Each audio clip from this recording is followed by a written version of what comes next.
విజయవాడ గుంటూరు నగరాలను భారీ వర్షాలు అతలాకుతలం చేస్తున్నాయి. ఎడతెరిపిలేని వర్షంతో గుంటూరు జిల్లా కాజా టోల్ ప్లాజా చెరువులా మారిపోయింది.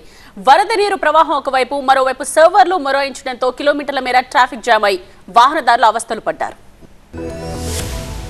బంగాళాఖాతంలో ఏర్పడిన అల్పపీడనం వాయుగుండంగా మారి బలపడింది. దీంతో ఏపీలోని పలు ప్రాంతాల్లో భారీ వర్షాలు కురుస్తున్నాయి. ప్రధానంగా కృష్ణా, గుంటూరు జిల్లాలపై వాయుగుండం ప్రభావం తీవ్రంగా పడింది. రెండు జిల్లాల్లోనూ వాన బీభత్సం కొనసాగడంతో వాగులు, వంకలు, చెరువులు పొంగుతున్నాయి. కొన్ని చోట్ల వరద నీరు ఉధృతంగా ప్రవహిస్తోంది. రహదారులన్నీ నదులు తలపిస్తున్నాయి. ఈ క్రమంలోనే గుంటూరు జిల్లా విజయవాడ గుంటూరు హైవేపై ఉన్న మంగళగిరి పరిధిలోని కాజా టోల్ ప్లాజా నీట మునిగింది. కాజా టోల్ ప్లాజా దగ్గర రోడ్డుపై నుంచి వరద నీరు భారీగా ప్రవహించింది. భారీ వర్షానికి పొంగి పొర్లుతూ రోడ్లపైకి నీళ్లు చేరడం కాజా టోల్ ప్లాజా చెరువులా మారింది. దాంతో వరద నీటిలో వాహనాలు భారీగా చిక్కుకుపోయాయి. అటు పై ఎత్తున నంబూరు కాలువకు 2 చోట్ల గండిపడ్డంతో కాజా టోల్ ప్లాజా నడుములోతు నీళ్లలో మునిగిపోయింది. ఫలితంగా సర్వర్ల మొరాయింపుతో బూమ్ బ్యారియర్లు తెరుచుకోవడం మానేశాయి. దాంతో టోల్ ప్లాజా సిబ్బంది సైతం చేతులెత్తేశారు. ఇక వర్ష నీటిలో చిక్కుకుని వాహనాలు మొరాయించాయి. ముందుకు వెనక్కు కదలకపోవడంతో ఇరువైపులా 5 కిలోమీటర్ల మేర ట్రాఫిక్ జామ్ అయింది. ట్రాఫిక్ క్లియర్ చేయలేక రెస్క్యూ టీం అవస్థలు పడింది.